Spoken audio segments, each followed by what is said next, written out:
Bienvenidos, ¿cómo están? Ahí se van sumando. Es un placer tenerlos en un evento nuevo de Fundación Libertad. Hoy con un invitado de lujo, un abogado que no necesita presentación, pero las formalidades implican que uno debe hacerlo como corresponde. Él es el doctor Daniel Sapsay, es profesor titular y director de la carrera de posgrado de Derecho Constitucional. Es lo que se conoce comúnmente, coloquialmente, como un constitucionalista de esos de talla y fuste. También presidente de la Asociación Argentina de Derecho Constitucional. Es una de las plumas y de las voces en el derecho que yo más admiro y más respeto. Siempre es un placer escucharlo, escuchar sus reflexiones. Uno se va con una idea, se va con más de una idea en general cuando tiene la oportunidad de compartir con él. Por eso es un lujo que lo tengamos hoy aquí con nosotros en este evento de Fundación Libertad. Agradecidos con ustedes que están del otro lado ya conectándose, sigue sumándose todavía más gente al Zoom. Vamos a charlar con el doctor Sapsay. La idea es tener una charla relajada sobre algunos temas de justicia y de derecho que tienen que ver con las problemáticas más acuciantes en la Argentina de nuestros tiempos. Siéntanse libres también si quieren ir sumando sus preguntas desde ya en la ventana del chat que tienen ahí a su derecha en la pantalla, si lo están haciendo desde su computadora, y si no, bueno, tienen los botoncitos en sus tabletas o en sus celulares. Doctor Sapsay, qué lujo, qué honor tenerlo aquí con nosotros. Bienvenido. Bueno, un gusto estar con ustedes, Germán. Perdón, Garrett. No sé por qué dije Germán. Gracias. Bienvenidos a todos. Para mí es un placer estar nuevamente con la Fundación Libertad, que hace un trabajo tan importante para la consolidación institucional, para la defensa de los grandes valores de la democracia. Así que un gusto estar acá con ustedes. Placer es nuestro, doctor Sapsay. Decíamos, estamos en tiempos donde la justicia y los temas jurídicos están cada vez más en la mesa de preocupación y de debate de los argentinos, algo que uno entiende debería suceder siempre, pero también se ven acompañados de lo que es la cuestión política, la cuestión partidaria. ¿Usted cómo ve este año pandémico relacionado con la justicia, doctor Sapsay? Bueno, evidentemente hemos tenido un año sumamente complejo porque nos encontramos frente a una pandemia que suscitó la clara entronización de una suerte de poder hegemónico. No olvidemos que el presidente de la República ha gobernado por decreto hasta hoy, de una manera absolutamente inconstitucional y para colmo de males durante mucho tiempo con los otros dos poderes que se encontraban absolutamente haciendo la plancha, si me permiten lo poco jurídico de la expresión. Recordemos que la justicia, ya que hablamos de la justicia, en realidad la justicia federal, y de la mano de una decisión de la Corte Suprema de la Nación, cada vez que el presidente de la Nación dictó un decreto vinculado con la limitación particularmente de la circulación, de la libertad de tránsito, la Corte Suprema inmediatamente, como renglón seguido, dictaba una acordada que adhería a las medidas tomadas por el Ejecutivo, sin que tuviese ninguna obligación de hacerlo, pero en una actitud que lucía como una suerte de, digamos, de sometimiento, como si tuviese que seguir a pie juntillas lo que el Poder Ejecutivo estaba determinando. No solamente no revisaba sus actos, sino que además se declaraba de feria. Declararse de feria implica la más mínima expresión del Poder Judicial.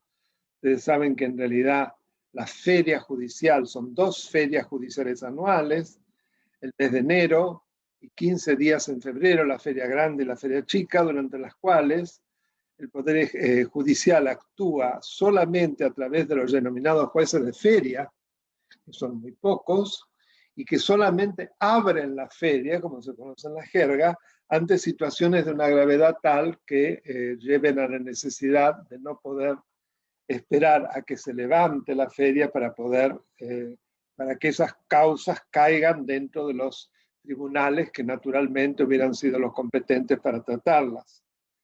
Imagínense ustedes, ya de por sí es una situación que se discute muchísimo. Es decir, si se justifica que uno de los poderes permanezca prácticamente de vacaciones, la feria es muy simpático, pero de vacaciones durante 1 mes y medio. Ya eso da lugar a pero que con motivo de la pandemia haya declarado una feria que se continuó durante cerca de 6 meses, ya de por sí es sumamente preocupante. Así que creo que como una manera de prolongar la consideración de la situación de la justicia, ya esto nos señala además un temperamento. No ocurrió así en muchas de las justicias provinciales, donde la feria fue muy corta y luego los jueces y los tribunales superiores se pusieron los pantalones largos y decidieron trabajar. Porque sabemos muy bien que con determinados protocolos y determinadas posibilidades de protección, inclusive rotación de personal, hasta se comprendería una demora mayor. En prácticamente todo el mundo, hablo de los países democráticos, no pasó esto. Además, me parece que inclusive fue como una especie de burla hacia quienes trabajan en los servicios de salud. No pudieron declararse de feria. Lejos de eso, se los consideraron esenciales a las fuerzas de seguridad, a las fuerzas policiales, a la cajera del supermercado y podríamos seguir. Entonces, que realmente los jueces se protegiesen tanto, bueno, habla de una actitud que me parece que pensaron más en ellos que en el interés general de la nación. Claro. Eso se vio a su vez acompañado de un poder legislativo también remolón, si se me permite el término socarrón. Obvio, obvio. Bien, el Poder Legislativo Nacional siguió una pauta similar. Y el tiempo que transcurrió hasta que decidió la virtualidad, porque digamos de paso que con lo que cuesta el Congreso de la Nación, es cierto, todo no se puede prever, pero no haber tenido algún sistema de virtualidad frente a una eventualidad, con el dinero con que cuentan, con lo que se les da, realmente ya es vergonzoso.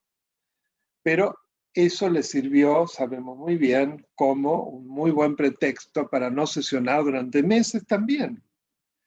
Entonces, ¿qué pasa? Acá es muy importante tener en cuenta cuáles son las directivas de la Corte Interamericana de Derechos Humanos, cuya convención que la crea, nosotros somos parte, que a poco de comenzada la pandemia, hizo una declaración que son una serie de recomendaciones a los gobiernos parte, que el título ya de por sí es sumamente sugestivo, en la pandemia del COVID-19 en perspectiva de derechos humanos. Y resumiendo, y después pasamos a mayor diálogo con usted, que desde ya es mucho más ágil, pero me parece muy importante esto como una suerte de copete, resumiendo lo que dijo el máximo tribunal supranacional al que nosotros hemos adherido, es que en el marco de una pandemia es normal que, dada la emergencia, haya uno de los poderes que transitoriamente sume una cantidad de facultades que no le son propias. Ello así es fundamental que el Poder Legislativo se haya en pleno funcionamiento para controlar precisamente el ejercicio de facultades que le son propias al Legislativo, como una manera, digamos, de guardar una proporcionalidad. Lo que el legislativo pierde en materia transitoria de ejercicio de facultades de legislar, debe recuperarlos en cantidad de facultades para controlar el modo como se ejercitan esas facultades por parte del Ejecutivo. Y el segundo punto es, y el Poder Judicial debe velar en todo momento para proteger a nuestras libertades fundamentales, en particular las libertades individuales, dice la Corte. Más claro, parece agua, ¿no? Esto implicaría para la Corte, por supuesto que es mucho más largo, yo resumo la esencia, el sentido de esa recomendación. Esto significa el tratamiento de una emergencia desde un gobierno en perspectiva de derechos humanos para la defensa del Estado. Doctor Sapay, aprovechamos silenciar, por favor. Se ha colado un ruido, por favor. Ahí estamos. Bien, le decía, doctor Sapsay, usted marcaba muy bien un panorama recién de lo que ha sido este último año, con algunos puntos y unas pautas que son claramente vitalísimas. Lo llevo para algo de lo que ha opinado usted, que ha marcado tanto las cuestiones jurídicas como políticas, que tiene que ver con las elecciones y su aparente postergación, ¿no? Digo aparente porque si bien se anda diciendo y cada vez se habla con más firmeza, todavía no hemos visto documentos jurídicos al respecto, ¿no? De cómo esto se terminaría haciendo si se hace. ¿Cuál es su análisis sobre esta situación tan importante, doctor? Mire, para mí el análisis es una situación de alarma. ¿Por qué digo esto? Porque si la Argentina en su evolución institucional ha tenido un serio escollos en el traspaso del poder, para ir, digamos, a lo que sería el ejemplo más brutal, son los 53 años durante los cuales tuvimos 5 golpes de Estado, en una suerte de extraño péndulo de que pasábamos del gobierno de los votos al gobierno de las botas como algo de lo más normal, con lo que implicó como destrucción para el desarrollo del país por la cuota de inseguridad jurídica, de violación de garantías fundamentales, de no respeto de nuestra Constitución. Bueno, no hace falta que les comente a ustedes que son precisamente un auditorio sumamente concientizado. A eso se agrega una situación en donde durante prácticamente todos los traspasos de poder han habido anomalías. Recordemos que ya el doctor Alfonsín debió renunciar casi 6 meses antes, que eso llevó a un cambio del calendario electoral, que ese cambio del calendario electoral llevó a un alargamiento del primer mandato del expresidente Menem, y que luego esto no terminó allí, ya que el gobierno de la Alianza terminó 2 años antes, y que eso generó a su vez una especie de martingala de poderes, de presidentes, que fuimos el hazmerreír en el mundo, pero que el que es designado presidente provisorio, el doctor Duhalde, también debe acortar su mandato de 2 años a 1 año y medio, porque tuvo serios problemas. Ya recuerdan cuáles fueron los problemas, pero nuevamente se desbarata la continuidad institucional. Y luego con la designación, la elección de Kirchner también, porque como se cambió, también hubo que cambiar el calendario. Es decir, es como una especie de chicle para nosotros tocar a la Constitución. Y acá creo que el ejemplo más cabal de cómo se deben hacer las cosas es los Estados Unidos de América. ¿Por qué digo esto? Porque allá todos los presidentes se han ido sucediendo sin solución de continuidad, de conformidad con lo establecido en la Constitución. No solo la fecha, sino el día. Es siempre el primer martes de noviembre para todas las elecciones generales. Las elecciones generales, como sabemos, cada 4 años son para presidente y vicepresidente y para la renovación parcial, la mitad de la Cámara de Diputados y 1/3 de la Cámara de Senadores. Y a su vez hay una, una nueva renovación parcial, que en los Estados Unidos es distinto porque la Cámara de Diputados, que se llama representantes, cada 2 años se renueva en su totalidad, no hay renovaciones parciales, pero no importa.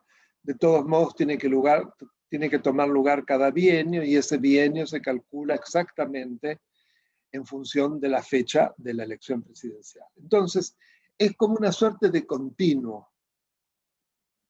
Es un país que torna previsible algo que es fundamental: el tiempo de duración de sus autoridades electivas, la previsibilidad que nunca falla, porque siempre se da eso, y de resultas de ello un país próspero. O sea, cuando algunos me dicen, bueno, pero eso es para un país que tiene otra mentalidad, bla, bla, bla, bla, les digo, bueno, la mentalidad la tiene diferente porque tiene otra cultura política, porque cumple con las reglas. ¿Qué quiere decir? ¿Por qué nos tenemos que tirar a menos? ¿Que nosotros somos unos salvajes que se justifica que no cumplamos nada? Y además que nos vaya tan mal, pero si nos fuese bien por lo menos, no digo que esté bien, pero nos va pésimo. Es decir, desde el acordado de la Corte Suprema de 1930, que justificó el primer golpe de Estado, el país no dejó de descender. Después el populismo, y bueno, las pruebas al canto. Entonces, volver nuevamente parece como un déjà vu absolutamente infame. Digo, un mes, nada más que un mes, siempre es esta cosa stretch. No importa, aunque sea un día, hay que cumplir con lo que dice la Constitución. Ahora, afortunadamente, por lo que escucho, la oposición, más la mayor oposición, que es Todos por el Cambio, no estaría finalmente dispuesto a acordar. Me alegro, porque creo que sería un error enorme si los del medio, esos 21, le dan los votos, que paguen el costo político. No creo que se lo den, porque así como no se lo han dado para la reforma de la justicia, ni hasta ahora para la ley de reforma de la Procuración General de la Nación, menos creo se lo van a dar para esto, no porque la mayoría de ellos no sean capaces de sucumbir a la tentación de lo que les puedan ofrecer, sino porque sabe que hoy han sido muy visibilizados por el trabajo de ciertas organizaciones no gubernamentales que mostraron las fotos, número de teléfono, los mails, y saben que es muy probable que si hacen semejante trapisonda no los elijan nunca más. Así que creo que no podrían. Por algo tratan de seducir tanto a Todos por el Cambio. Ahora, porque son procesos de seducción que pueden pasar al odio en horas. Esa es una cosa absolutamente esquizofrénica. Así que me preocupa muchísimo que a casi 40 años de transición democrática, todavía lo más importante, que es cuándo deben celebrarse las elecciones y el tiempo de duración de los mandatos, no sea un tema que haya quedado saldado. Es clarísimo, doctor Sausay, en lo que nos dice. Recién así usted menciona otro tema que seguramente nos ocupa y nos preocupa, y el que tiene que ver con la reforma de la justicia, que alguna vez otrora tuvo un eufemismo con el que se quiso convencer a la ciudadanía cuando se hablaba de la democratización de la justicia. Hemos tenido nombres para todo, ¿no? En este país. El relato lleva nombres muy rocambolescos, muy seductores. Cuidado con la seducción. Y le preguntamos, ¿no? Primero, por un lado, ¿la justicia necesita una reforma? Y segundo, ¿es esta la manera en la que se debe reformar si es que la necesita? Bien claro. Primero, la justicia sin lugar a dudas necesita una reforma, pero no hay congreso en el mundo que en un momento tan grave por la que atraviesa el mundo esté tratando una reforma de la justicia. O sea, creo que no es la oportunidad. Punto uno.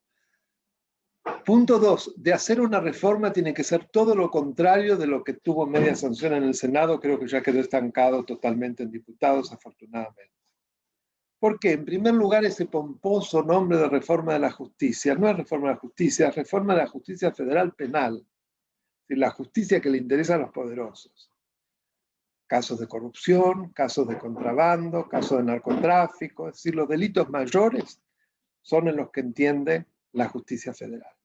Y realizada en un sentido absolutamente, yo le diría, para asegurarse el dominio de los jueces.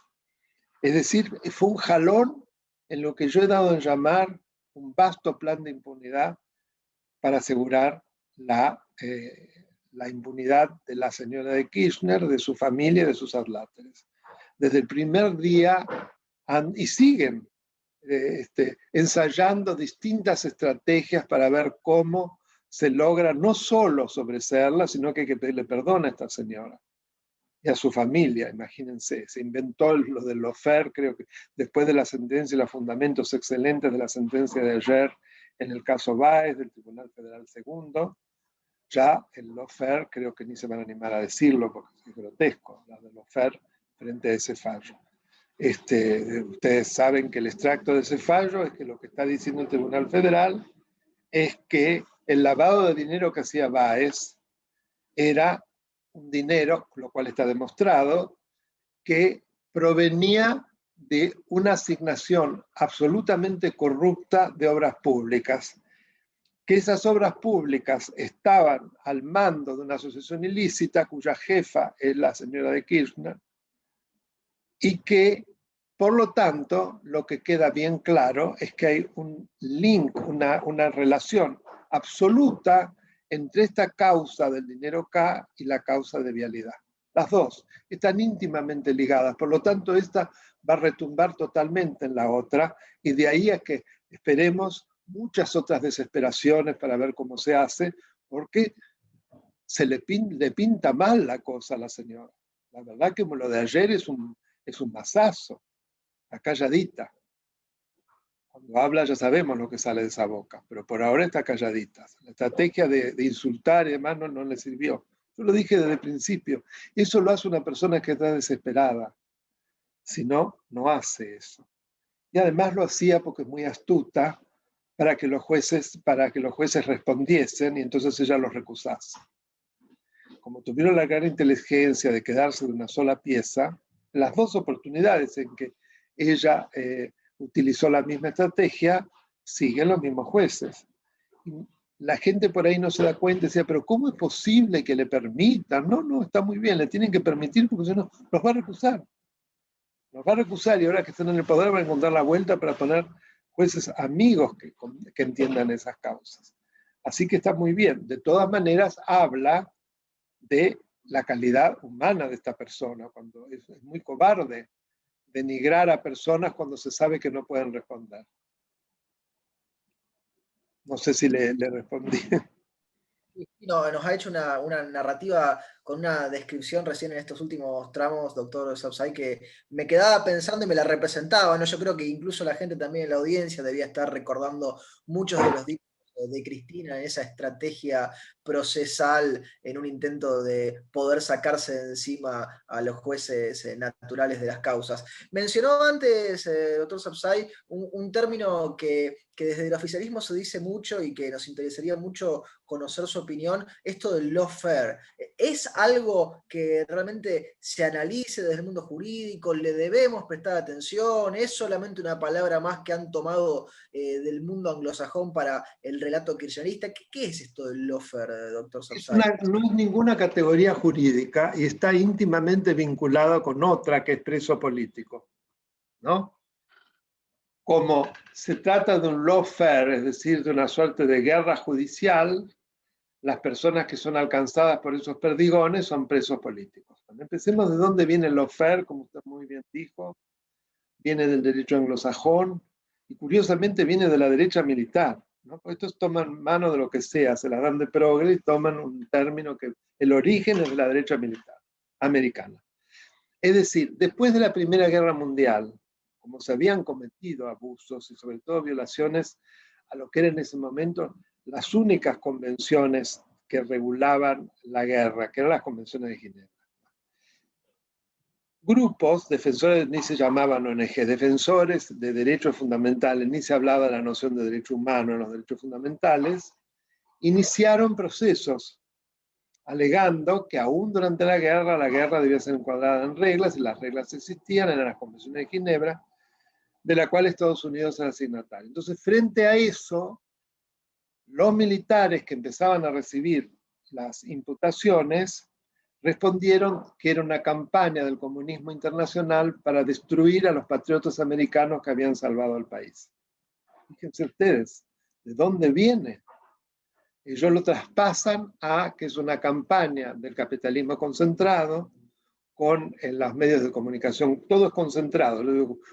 Usted es muy joven, las sopas Royco cuando aparecieron, debe haber varios que me acuerdo de concentrado, no sé por qué siempre que empiezan con el concentrado me acuerdo de los caldos concentrados Nor y Royco,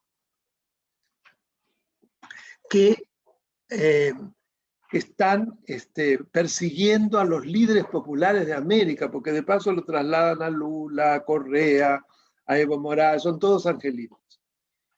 Y que el producto de ellos los quieren sacar porque son los que defienden los intereses del pueblo. Por lo tanto, serían prisioneros políticos. Ahora, los prisioneros políticos hay que explicarle que son las personas que son encarceladas por sus opiniones o por un accionar de tipo político en una campaña. Esto pasa en todas las dictaduras. Estos no, estos son procesados por corrupción. ¿De qué preso político me habla? Es político preso. O sea, no se sostiene con el más mínimo análisis. Pero claro, como sabemos que es una suerte de secta, en donde es una especie de religión basada en una especie además de verticalismo absoluto, muchísima gente lo cree. El Instituto de Patria, como otros, no lo creen, pero les viene muy bien. Vamos a decir que Vudú se la cree, ¿no? Además, yo les diría que han sido de los juicios más prolijos. Les han dado posibilidad de defenderse en cantidad de instancias. Los fundamentos de la sentencia, que no olvidemos que la segunda en el caso Vialidad, porque ya hubo la primera, que fue precisamente la instrucción del proceso. Los fundamentos son 3.000 carillas para llegar a la conclusión que les dije. Han podido ser defendidos por la plata que tienen, plata, mala vida, para pagar a los mejores abogados penalistas. Es decir, nadie en la Argentina, que está, claro que están muchísimos sujetos a prisión preventiva injusta. En la provincia de Buenos Aires es una cosa que se ha denunciado. Desde ya la mayoría de los presos son presos que están en prisión preventiva, se han violado todas las garantías, se violan todos los plazos y muchas veces tienen prisión preventiva más larga que lo que les hubiera correspondido por el máximo del delito que se les imputa. Eso nunca dicen. Claro, eso es para la gente popular, la gente del pueblo. ¿No? Ellos, en cambio, ahí descubrieron lo maldita que es la prisión preventiva, qué cosa espantosa la prisión preventiva, que somete, que viola los derechos. Sí, los derechos de estos multimillonarios, de dinero mal habido. En fin, por lo tanto, realmente no se sostienen todas estas defensas y creo que poco a poco la olla se destapa. Lo que se ha demostrado sobre todo es que, como creo que es el fenómeno de corrupción, y lo digo solo yo, más importante de la historia de la Argentina, algunos dicen que prácticamente del mundo, que solamente se puede comparar con los matrimonios Marcos de Filipinas o Mobutu, es decir, hay que ir a casos muy extremos, semejante cantidad de dinero robado. Es muy difícil, expandido en tantos procesos, muchos empezaron en la época de ella, cuando se dice que fue el macrismo, que los quería meter... Todos los, incluyendo todos los procesos más grandes empezaron durante el gobierno de Cristina. Entonces, no se sostiene de ninguna manera, han tenido el máximo de garantías. Las pruebas son tan absolutamente, terriblemente, los incrimina, pero los hemos visto por televisión. Eso le debemos a la Nata, Beñat, al Conradamón y algunos más que se jugaron realmente. Y pudimos ver cómo contaban dinero, cómo embolsaban. Es decir, lo vimos, la prueba la vimos la tortuga Casanelo, todo lo que sabemos es grotesco. Sin embargo, siguió. Es imparable. Esa es la realidad. Y esa es la desesperación de esta mujer.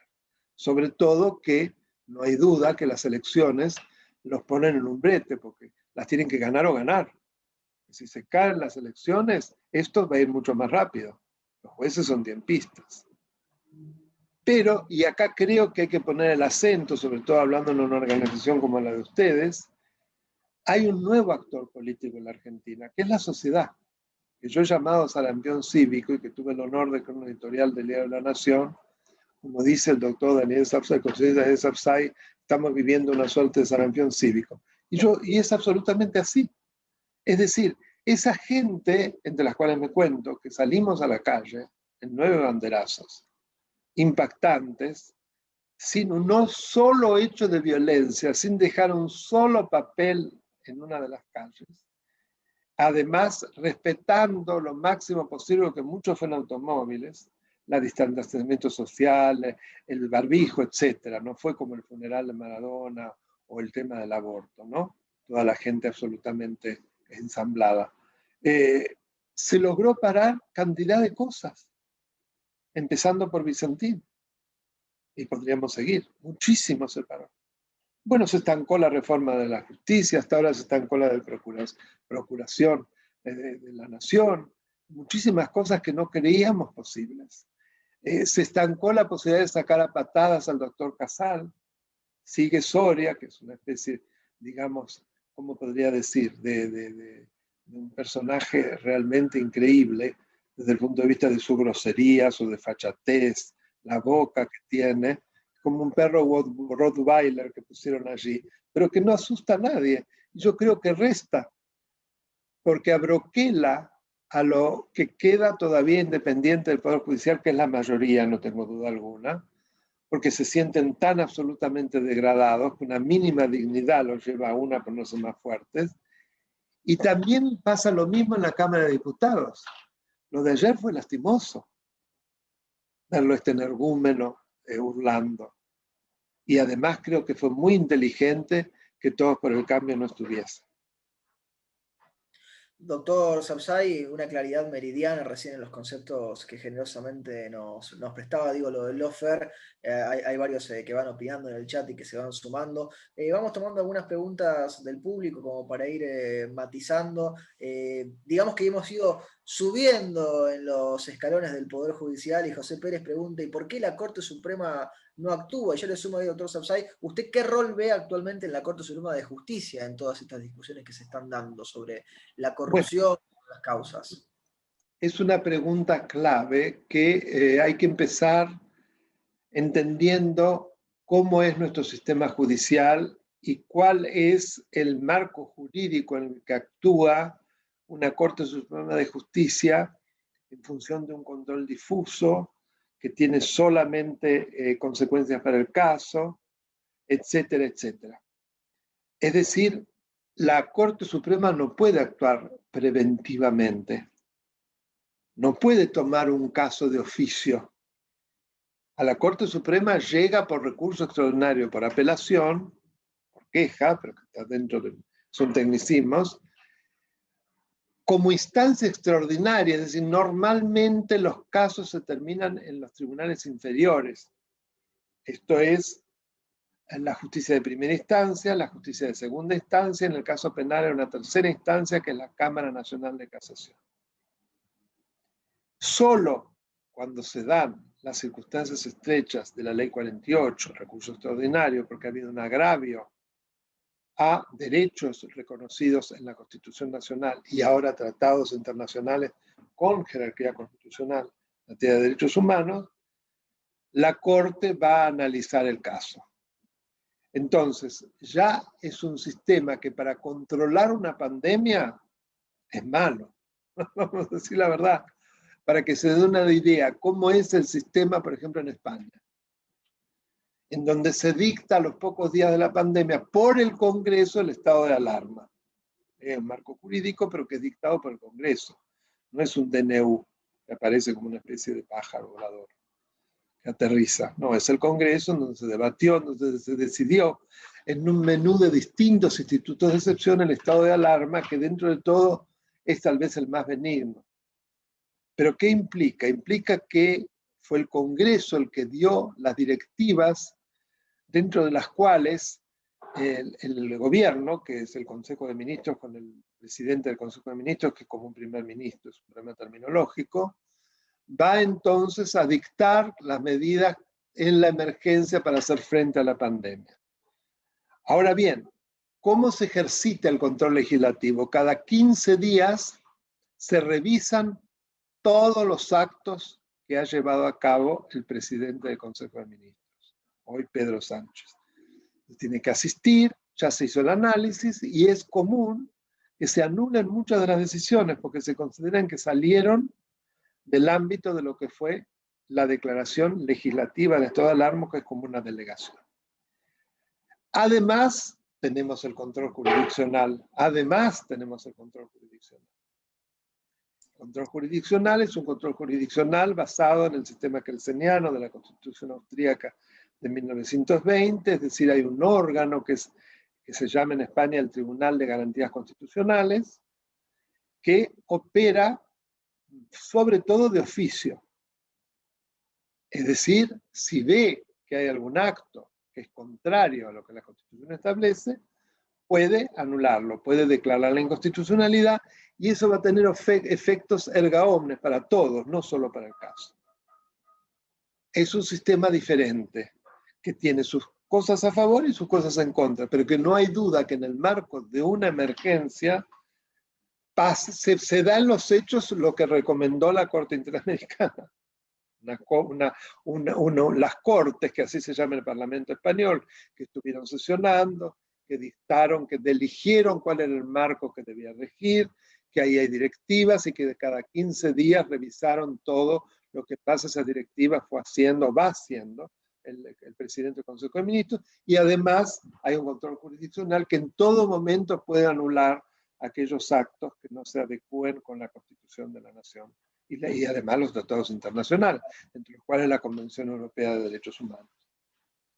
Aprovechamos que lo tenemos, doctor Sausay, porque ya nos vamos acercando a los minutos finales alocados, pero tenemos tantas preguntas, tantos mensajes, muchos de acompañamiento, de apoyo, de felicitación por sus dichos, muchos de acuerdo con todo lo que usted Bueno, muchas gracias.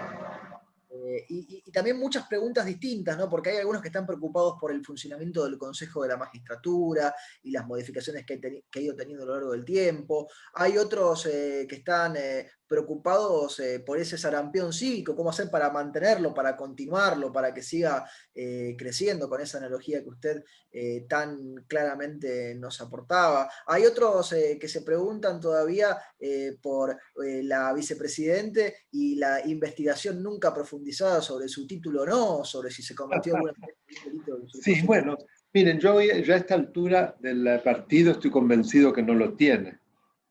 Yo nunca dije que no era abogada, yo dije que quería que mostrase el título, el diploma.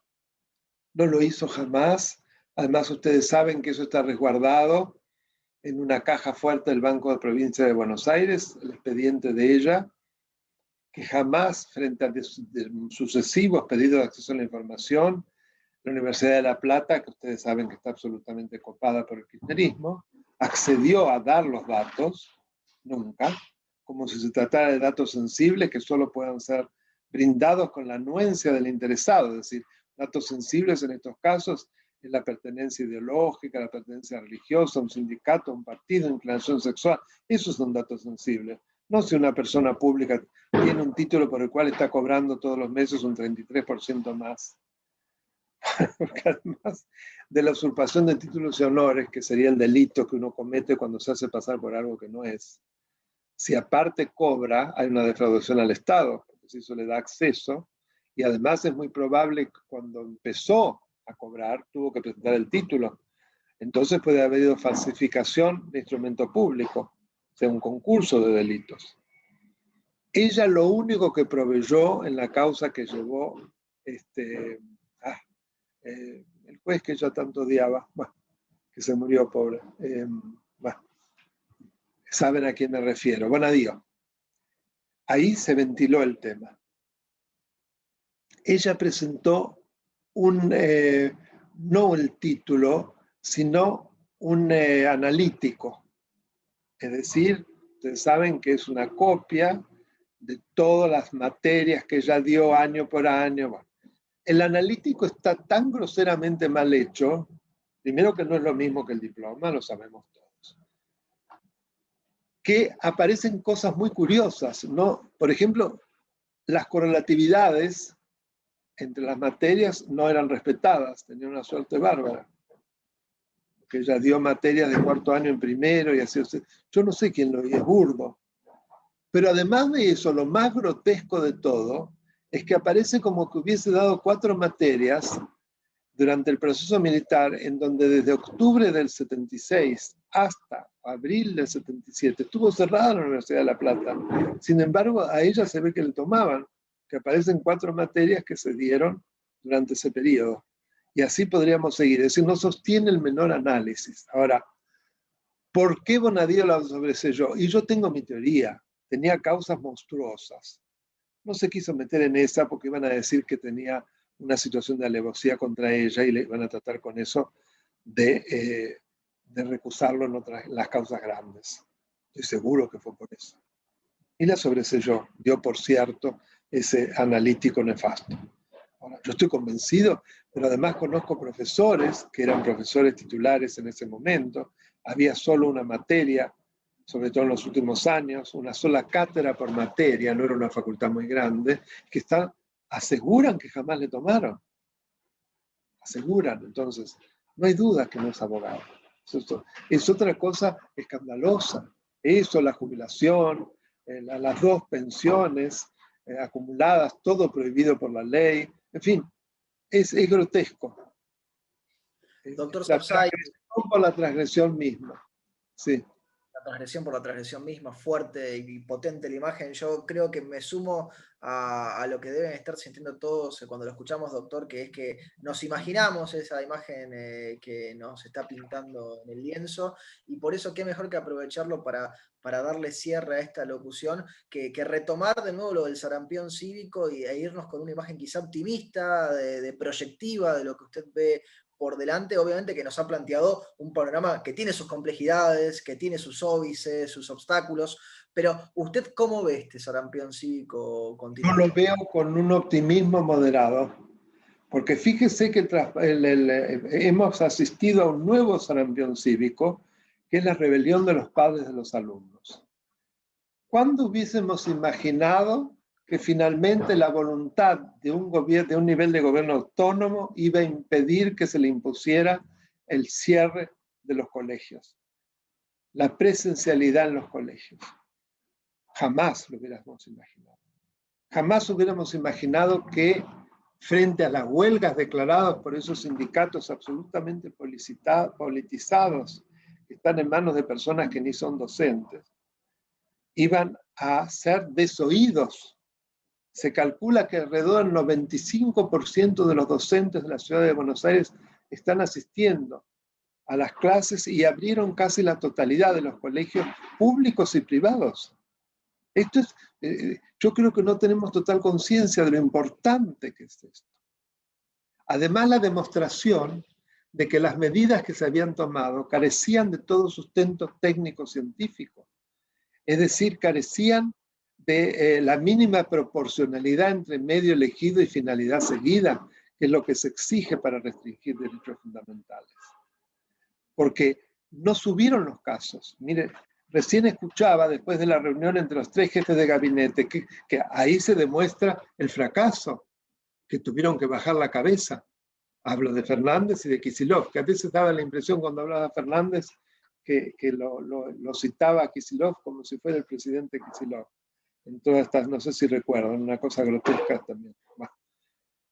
Que se tuvieron que sentar los jefes de gabinete. Claro, por primera vez los jefes de gabinete, porque no van a dar brazo a torcer, no tienen la grandeza de ir ellos. Pero salieron diciendo que había quedado demostrado que con la presencialidad en la capital no habían subido los casos. O sea que fue un capricho. Y fue además un capricho dirigido a debilitar al principal, distrito gobernado por la oposición. Esa es la verdad. Una cosa hecha con una motivación absolutamente política, todo lo que no se debe hacer. Es decir, aprovechar de la pandemia para destruir al adversario que es tomado como un enemigo. Ya había pasado con la detracción de fondos. Con lo cual, para mí, con lo que pasó hoy, ya se tornó abstracto el caso. Ya está. La Corte, yo creo seguro. Ellos mismos se la vieron mal cuando esperaron los 5 días para contestar el informe en el caso de la acción declarativa de certeza ante la Corte, para dar tiempo, porque se dieron cuenta que les venían muy mal la mano cuando la Corte, además, tan velozmente, la Procuradora Fiscal, que es la segunda de Casal, declara la competencia originaria para la ciudad de Buenos Aires. Fue un hito, en horas, nunca lo vi. Que la Corte Suprema tomara el caso prácticamente de inmediato después del feriado y que confirmara la competencia originaria, que todavía ellos tuviesen el tupé con ese fallo, que es una cosa monstruosa, que habría que echarlo a este juez Furnari. Que hay que seguir el periplo de cómo llegó Furnari, pero eso es otra historia, ¿no? Que empieza con una excepción en cuanto a la incompetencia de la Corte Suprema, porque la ciudad de Buenos Aires no tiene competencia originaria. Cuando la Corte acababa de declararla, y al mismo tiempo, como un juego de pinzas, lo digo porque no son todos gente de derecho, no tenían por qué seguir, al mismo tiempo presentaron, previo a la audiencia de conciliación en el tema de detracción de fondos, que tuvo lugar el miércoles, una excepción de incompetencia porque la ciudad no tiene competencia originaria, que es hasta una cosa de falta de respeto al máximo tribunal, que acababa de decir que sí. Además han habido 4 fallos ya, desde Corrales, Cava contra la provincia de Córdoba, Nisman, etcétera, donde la Corte cambió la jurisprudencia, Solo quedó aislada como único voto Hayton de Nolasco, pero los otros 4 adoptaron lo que había sido los votos en disidencia, que curiosamente el de Zaffaroni y el de Argibay. Por eso Zaffaroni está callado, porque él era el que precisamente abogaba, con toda la razón, ¿eh? Por eso lo mandan a Barcesat, hablando del municipio de la ciudad. Todo eso quedó absolutamente, además la Corte inmediatamente rechazó la excepción de incompetencia por in limine, o sea, ni se puso a analizar, es casi algo humillante para un abogado que le rechacen el máximo de in limine. Bueno, todo esto es una victoria cívica, porque esto no hubiese ocurrido si no hubiera pasado lo que pasó en Ciudad de Buenos Aires y gran parte del conurbano, porque en el conurbano, colegios públicos y privados se tuvieron que tapar la boca cuando dijeron que eran los niños bien del Gran Buenos Aires, cuando se empezaron a mostrar que en Lanús, en San Martín, los colegios públicos, los padres humildes también abrazaban al colegio, en solidaridad con la ciudad de Buenos Aires. Entonces, ha sido importantísimo. Esto ya es una gran victoria. El verlos a los 3 reunidos muy civilizadamente y que los 3 aceptasen que había que poner medidas más severas, pero que la presencialidad no había demostrado un aumento de casos. Yo lo escuché hace un rato y me saltaban las lágrimas de emoción. Es el producto del sarampión cívico. Así que hay que seguir por ese lado. Nadie nos va a regalar nada. Y si solamente es por la voluntad de algunos jueces que son valientes, si no tienen el apoyo que estamos dando nosotros, los echan. O no vimos cómo trataron de echar a Campagnoli, cómo trataron de echar al juez, el doctor Herrero, que si no hubiésemos salido tantos a la calle, ya estarían en sus casas. ¿No es cierto? Entonces, es fundamental que nosotros tomemos este rol de habitantes de una república y no juguemos, porque lo que se puede perder es gravísimo. Es Venezuela, es la verdad. O logramos que esto dé marcha atrás, como pasó con esto, que es un paso brutal, o Venezuela, que es la ideología del Instituto Patria, que es una mezcla de fascismo y estalinismo mezclado, como es el chavismo, que es. No es ningún invento nuevo.